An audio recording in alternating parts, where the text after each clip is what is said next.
Hello and welcome. My name is Nitin, and today we are with Mr. Praveen and Utkarsh, who are industry professionals. And in the series of discussion that we are having already, we are continuing with that to get more sort of knowledge and exposure from the professionals that we have invited today. Welcome, Praveen and Thank you. Utkarsh. Thank you, Nitin.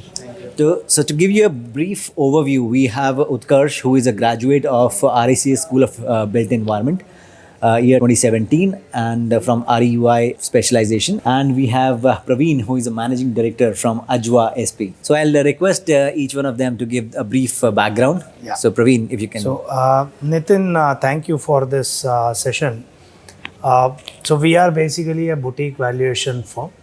We do valuations across the board: real estate, plant and machinery, financial assets, you name it. And we do it in India and abroad, Middle East and Southeast Asia. I am also a RICS Governing Council member representing India in the global board.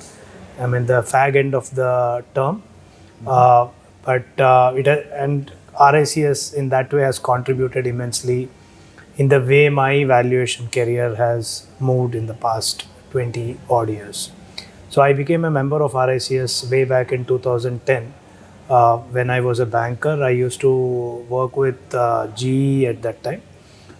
And then I moved on to become head of credit and head of risk in India Infoline and Edelweiss Group. I was also part of Knight Frank for some time, taking care of the valuation vertical. But anyway, because I was an RICS member where I used to work with the students as well as the experienced professionals in various capacities as a counselor, assessor, and of course working with RICS on specific programs. I strongly believe that my professional career has shaped up because of RICS. And the same culture we would like to put it across in Ajva SP, and Utkarsh comes as the right candidate for that. Sure. So Utkarsh. Hi Nitin. First of all, thank you for having us here. And starting my journey, I graduated from RICS College in 2017, and then I went through different fields of working, like in commercial real estate, and then into valuations. Then after coming into valuations, I realized the importance, the knowledge what my college gave through, and those over the years has worked quite well.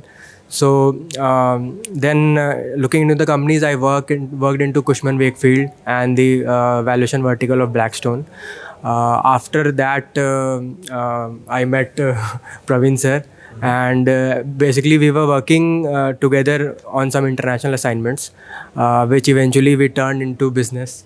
So that was a good thing that we both did, and then we thought of working together, and then this company happened. So I'm grateful to him that we have started this journey. So, there is a lot of transitioning happening. You are working with multiple companies, multiple profiles, gaining knowledge and insights. And with few years of experience in the organization, you try to settle out. You try to become comfortable, start getting to know the business. And that's the time when you reap a merit out of it, probably with the growth, with the position, with the compensation and so on. How did the entrepreneurship journey happen in a way of your interest and inclination in that space? While you talked about, you were working on the projects and this idea might have stuck. So give us some more details around that. So actually from the start only, when I went into valuations field, I was always intrigued in the business side of the part. Like I was good in doing valuations, but apart from that, I was always intrigued like how this business is actually working, how this company is working, how the clients work, how this overall business work. So during that only I saw this international projects that were happening, which I took and that worked. So during that course only I thought that I can take this entrepreneur part and actually do well in this. So when I started doing this international assignments, so I came to know that it is much more easy to do valuations there.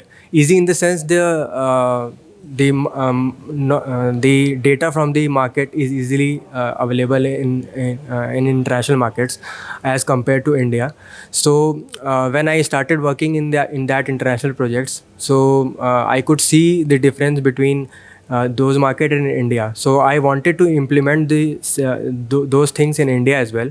And then me and Praveen sir, we came up with this idea to work together and implement those things what we were doing internationally with Ajva SP in India. Using the value, using the knowledge from India, replicating into the international capacity, wherein the data is easily available, the content is more structured, probably the processes and standards are aligned, giving you a merit or a step ahead to get the direction right and create a value for the clients abroad, right? So, well, with that, when we are talking about international borders, beyond the business beyond the Indian borders, and we are looking at probably the standards and knowledge, membership comes into play, and you are the member, Praveen. How do you see membership, or a person who is a member versus a person who is a non-member, adding a value or contributing towards probably the business or probably the industry as a whole? So, see, one of the key things why we could go international was RICS membership. Because the regulations, the set of standards that we work with using RICS Red Book was something which gave us that depth in implementing our knowledge of valuation. India, in that way, is a far more trickier market, a complex market where without standards you are completely lost. Whereas in the international markets, when we went with the RICS qualification, the immediate recognition was that these guys know what they are talking about, because we didn't have to go and prove that we know valuation. They assume that with the qualification these guys know valuation already. So now when we started doing it, we felt that we could actually use the standards really well in those countries because data was available. When we came to using that, we thought if we replicate this in India and if we start working here, where are the pitfalls? We felt that exposure has given us a benefit here also, because we are able to see the market in a much better way, in a much more structured way when compared to many valuers across the country. So it has given a lot of benefit for us, and though we are just about 1.5-year-old company, we have been doing extensively well in the market from a reputation angle. And of course, business will follow reputation, so we're not worried about that. Right. So the trust and confidence is actually getting in line with the membership and the qualification. With that, that's something which is helping.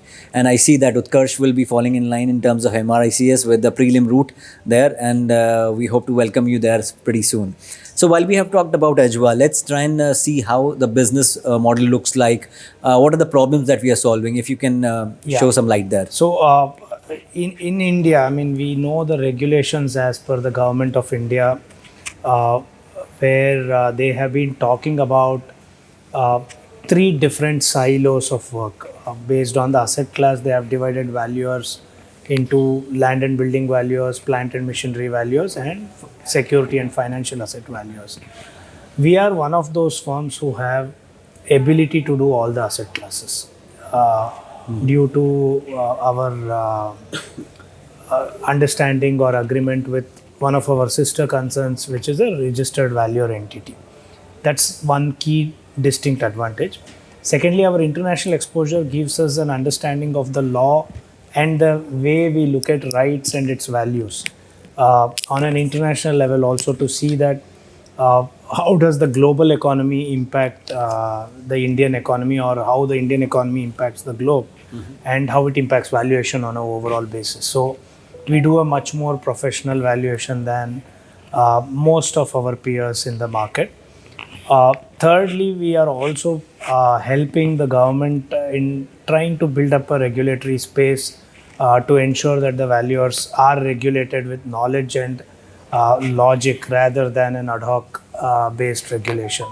So, and personally, I am working with RICS and the government of India on these aspects. So, this gives us a distinct advantage for all RACS members, because RACS members would be perceived as the people who are at the pinnacle of this profession in understanding the valuation business and the profession. So that is what we are aiming at, and that's why one of the rules in our company is anybody who comes in at a senior level should be an RACS member within a certain time frame. Right. And Utkarsh is moving towards that direction in a faster way. Sure. And a question to you, Utkarsh, that we already are in the international market. We are going there. We are expanding. So, what are the geographies that we are covering, and what are the areas that we are addressing there? So currently we are working pan India, and in international markets we are already working with Bahrain. We are working with Saudi Arabia. We are pitching some projects in Australia right now. So let's hope this works. We have done a few projects in Southeast Asia also, primarily Malaysia and Thailand. But as an active business, we are yet to make inroads in these places.